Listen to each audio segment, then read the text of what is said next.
রাজ্য পুর স্বাস্থ্যকর্মী ইউনিয়নের পক্ষ থেকে এদিন সল্টলেকে নগরায়ণ ভবনের সামনে বিক্ষোভ প্রদর্শন করা হয়। তাদের ১১ দফা দাবি নিয়ে তাদের এই বিক্ষোভ ছিল। মূল দাবি হচ্ছে তাদের বেতন বৃদ্ধি করতে হবে। বর্তমানে তারা ৫,২৫০ টাকা পেয়ে থাকেন।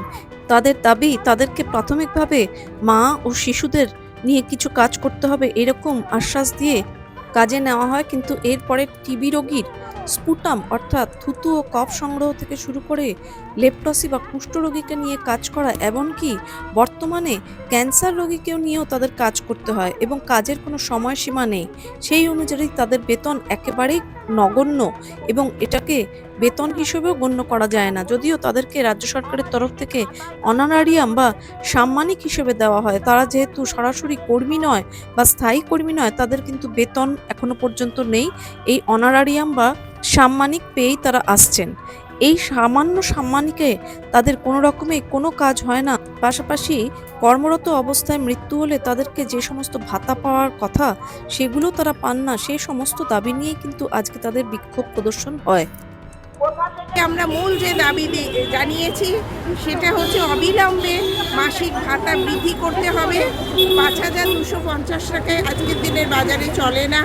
এক একজনকে ২,৫০০ ৩,০০০ জনসংখ্যার মধ্যে কাজ করতে হয়। শিশু থেকে বৃদ্ধ সমস্ত স্বাস্থ্য পরিষেবার কাজ করতে হয়, যেটা অত্যন্ত চাপের। ফলে জনসংখ্যার চাপ কমিয়ে গ্রামীণ আশাদের মতো ১,০০০ জনসংখ্যায় কাজ করাতে হবে। কোনো কর্মরত অবস্থায় আমাদের অনেক দিদিরা মারা যাচ্ছেন। এর মধ্যেই আমরা চাইছি যে দিদি মারা যাচ্ছেন তার পরিবারের হাতে অবসরকালীন ভাতার ৫ লক্ষ টাকা যেন তুলে দেওয়া হয়।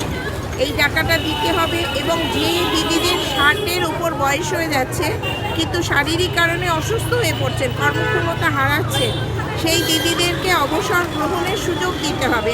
এককালীন অবসরকালীন যে ভাতা ৫ লক্ষ টাকা, সেই টাকা দিয়ে অবসর গ্রহণের সুযোগ করে দেয়া। মাতৃত্বকালীন ছুটি, মেডিকেল লিভ, সিএল, ইএল, এইরকম যে ছুটিগুলো, সরকারি ছুটিগুলো অন্যান্য সরকারি কর্মচারীরা পায়, সেই ছুটি দিতে হবে। আমাদের দাবি ছিল বর্তমান বাজার মূল্য ধরে বেতন বৃদ্ধি করতে হবে, কারণ এই মূল্য বৃদ্ধির বাজারে মাত্র আমরা ৫,২৫০ টাকা বেতন পাই। সেটা আমরা একেবারেই চালাতে পারছি না। মানে কার কাছে দিলেন ডেপুটেশন? আমরা আমাদের যিনি আধিকারিক স্যার আছেন ইউডিএমে মিস্টার জলি চৌধুরী এবং পৌরমন্ত্রীর বিয়ের কাছে আমরা দিয়ে এসেছি ডেপুটেশন। পৌরমন্ত্রী আজকে ছিলেন না। স্পুটাম সংগ্রহ করতে হয়, কফ সংগ্রহ করতে হয়, যেটা খুবই সংক্রমিত রোগ।